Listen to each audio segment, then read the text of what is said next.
ನಮಸ್ಕಾರ. ಇವತ್ತಿನ ವಿಡಿಯೋ ಸೋಮವಾರ ಮಾರುಕಟ್ಟೆ ಮತ್ತೆ ಮೇಲಕ್ಕೆ ಕ್ವಶನ್ ಮಾರ್ಕ್ ಹಾಕಿದ್ದೇನೆ. ನಾನು ಡಾಕ್ಟರ್ ಭರತ್ ಚಂದ್ರ. ವಿಡಿಯೋಗಳ ಉದ್ದೇಶ ಕನ್ನಡಿಗರ ಸೇವೆ. ಇಸ್ರೇಲ್ ವಾರಿನ ಭಯ ಮತ್ತು record high yields of US bonds in America, ಅದರಿಂದಾಗಿ ಗ್ಲೋಬಲ್ ಮಾರುಕಟ್ಟೆ ವೀಕ್ ಆಗಿತ್ತು. ಸದ್ಯದ ಮಟ್ಟಿಗೆ ರಿಕವರಿ ಆಗ್ತಾ ಇದೆ. ಯಾಕಂತಂದ್ರೆ US ಫೆಡರಲ್ ರಿಸರ್ವ್ ಹೇಳಿದ್ದಾರೆ ಬುಧವಾರ, ಏನಿದ್ರೂ ಕೂಡ ಇನ್ನು ಮುಂದೆ ನಾವು ನಮ್ಮ ಇಂಟ್ರೆಸ್ಟ್ ರೇಟ್ ಅನ್ನು ಜಾಸ್ತಿ ಮಾಡುವುದಿಲ್ಲ ಮತ್ತು ಮುಂದಿನ ದಿನಗಳಲ್ಲಿ ಕೂಡ ಅದನ್ನು ಹಾಗೇ ಇಡ್ತೇವೆ. ಆದರೆ ಸದ್ಯದ ಮಟ್ಟಿಗೆ ಅಮೆರಿಕದ ಪರಿಸ್ಥಿತಿ ಹೇಗಿದೆ ಅಂತಂದ್ರೆ ಇನ್ಫ್ಲೇಷನ್ 22 ವರ್ಷದ ಹೈಯೆಸ್ಟ್ ಇದೆ. ಹಾಗೆ ಇನ್ನು ಮುಂದೆ ಇರಬಹುದು ಅನ್ನುವಂಥ ಭಯ ಕೂಡ ಎಲ್ಲರಿಗೂ ಇದೆ. ಸದ್ಯದ ಮಟ್ಟಿಗೆ ಯಾವಾಗ ಇಸ್ರೇಲ್ ವಾರಿನ ಭಯ ಮತ್ತು ಇಂಟ್ರೆಸ್ಟ್ ರೇಟ್ ಮೇಲಕ್ಕೆ ಹೋಗೋದಿಲ್ಲ ಅನ್ನುವಂಥ ವಿಚಾರಗಳು ಬಂದದ್ರಿಂದ ಅದು positive news for stock markets. ಯಾಕಂದ್ರೆ ಕಂಪನಿಗಳಿಗೆ ಇಂಟ್ರೆಸ್ಟ್ ರೇಟ್ ಜಾಸ್ತಿ ಆಯಿತು ಅಂತಂದ್ರೆ ಮುಂದಿನ ದಿನಗಳಲ್ಲಿ ಬರುವಂತ ಲಾಭ ಕಮ್ಮಿ ಆಗುತ್ತೆ. ನಿಫ್ಟಿ ಕಳೆದ 2 ದಿನದ ಟ್ರೇಡಿಂಗ್ ನಲ್ಲಿ 1.2% ಮೇಲಕ್ಕೆ ಹೋಗಿದೆ because of the news of the US federal reserve announcement. ಮತ್ತೆ ಸೋಮವಾರ ಕೂಡ ನಿಫ್ಟಿ ಒಂದು ಅಂದಾಜು 100 ಪಾಯಿಂಟ್ ಗ್ಯಾಪ್ ಅಪ್ ಓಪನಿಂಗ್ ಆಗುವಂತ ಚಾನ್ಸಸ್ ಸದ್ಯದ ಮಟ್ಟಿಗೆ ಕಾಣ್ತದೆ. ಮುಂದೇನಾಗುತ್ತೆ ಅಂತ ಗೊತ್ತಿಲ್ಲ. ಹಾಗೆ ಹಿಂದಿನ ದಿನಗಳಲ್ಲಿ ಹೇಳಿದಾಗೆ ನಮ್ಮ ವಿಡಿಯೋದಲ್ಲಿ ಸದ್ಯದ ಮಟ್ಟಿಗೆ ಹೆಚ್ಚಿನ ಷೇರುಗಳು ಓವರ್ ಸೋಲ್ಡ್ ಇದ್ದಾವೆ. ಅರ್ಥ ಏನಂತಂದ್ರೆ ಈಗ ಓವರ್ ಸೋಲ್ಡ್ ಆದ್ರೆ ನೆಕ್ಸ್ಟ್ ಅದನ್ನ ಪರ್ಚೇಸ್ ಮಾಡಲಿಕ್ಕೆ ಇದೀಗ ಸುಸಮಯ ಕಂಪನಿಯವರಿಗೆ. ಈಗ ನಿಮ್ಮ ಮುಂದೆ global stock markets on Friday ಅಂತ ಒಂದು ಟ್ಯಾಬ್ಲರ್ ಕಾಲ ಬಿಟ್ಟಿದ್ದೇನೆ.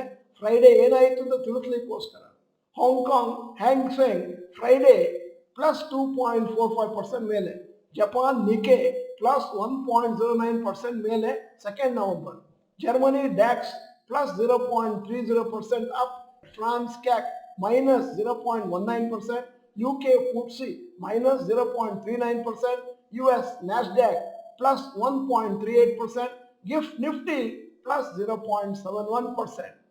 ಈಗ ನಿಮ್ಮ ಮುಂದೆ SMA 30 ಡೇಸ್ ಮೂವಿಂಗ್ ಆವರೇಜ್ ಅನ್ನ ನಾನು ನಿಮ್ಮ ಮುಂದೆ ಇಟ್ಟಿದ್ದೇನೆ.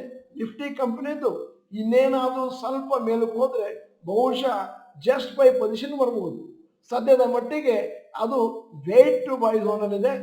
ಮೋಸ್ಟ್ ಲೈಕ್ಲಿ ನಿಫ್ಟಿ ಸೋಮವಾರ 19,300 19,350 ರೇಂಜ್ ಅಲ್ಲಿ ಓಪನ್ ಆಗುವಂತ ಚಾನ್ಸಸ್ ಇದೆ. FIIಗಳು ನಿರಂತರವಾಗಿ ಸೇಲ್ ಮಾಡ್ತಾ ಇದ್ದಾವೆ ಕಳೆದ 3 ತಿಂಗಳಿಂದ. ಆದರೂ ಕೂಡ ಮಾರುಕಟ್ಟೆ ಹೇಳಿಕೊಳ್ಳುವಷ್ಟು ಕೆಳಕ್ಕೆ ಬಿದ್ದಿಲ್ಲ. At the same time Nifty ಒಂದಷ್ಟು ರಿಕವರಿಯನ್ನು ಕೂಡ ಕಂಡಿದೆ. FIIಗಳು ಸೇಲ್ ಮಾಡಿದ್ರು ಕೂಡ ಈ ರ್ಯಾಲಿ ಇನ್ನಷ್ಟು ಕಂಟಿನ್ಯೂ ಆಗುವಂತ ಚಾನ್ಸಸ್ ಇದೆ. ಸದ್ಯದ ಮಟ್ಟಿಗೆ Nifty wait to buy zone ಅಲ್ಲಿದೆ ಶಾರ್ಟ್ ಟರ್ಮಿಗೆ. ಮತ್ತೆ ಕೆಲವು ಇಂಡಿವಿಜುವಲ್ ಸ್ಟಾಕ್ಸ್ ಒಂದಷ್ಟು ಆಪರ್ಚುನಿಟಿ ಕೊಟ್ಟಿದೆ ಬೈ ಮಾಡಲಿಕ್ಕೆ ಮತ್ತು ಪ್ರಾಫಿಟ್ ಮಾಡ್ಕೊಳ್ಳಿಕ್ಕೆ. ಬಹಳಷ್ಟು ಹೊಸ ಹೂಡಿಕೆದಾರರು ಅದೇನು ಸ್ಟಾಕ್ ಮಾರ್ಕೆಟ್ಗೆ ಕಳೆದ 1 ವರ್ಷದಲ್ಲಿ ಜಾಯ್ನ್ ಆಗಿದ್ದಾರೋ ಅವರು ಷೇರು ಮಾರುಕಟ್ಟೆ ಮೇಲೆ ಹೋಗುವುದನ್ನು ನೋಡಿದ್ದಾರೆ, ಕೆಳಗೆ ಬಂದದ್ದನ್ನು ನೋಡಿದ್ದಾರೆ ಮತ್ತು ಓವರ್ ಆಲ್ ಪ್ರಾಫಿಟಬಿಲಿಟಿ ಅವರದ್ದು ಸ್ವಲ್ಪ ಕಮ್ಮಿನೇ ಇರುತ್ತೆ.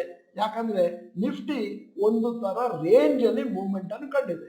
ಈ ಸಂದರ್ಭದಲ್ಲಿ ಒತ್ತಿ ಹೇಳಬೇಕಾದಂತ ವಿಚಾರ ಏನು ಅಂತಂದ್ರೆ ಲಾಂಗ್ ಟರ್ಮ್ ಇನ್ವೆಸ್ಟರ್ಸ್ ಅದೇನು SIP ಮಾಡ್ತಾ ಇದ್ರು ಅದನ್ನ ಕಂಟಿನ್ಯೂ ಮಾಡ್ತಾ ಹೋಗಿ, ಯಾವುದೇ ಕಾರಣಕ್ಕೂ ನಿಲ್ಲಿಸಬೇಡಿ, ಕಮ್ಮಿ ಮಾಡಬೇಡಿ ಅಥವಾ ಜಾಸ್ತಿ ಮಾಡಬೇಡಿ. ನಿಮ್ಗೆ ಎಷ್ಟಿದೆಯೋ ಅಷ್ಟನ್ನು ಹಾಕೊಂಡು ಹೋಗ್ತಾ ಇದೆ.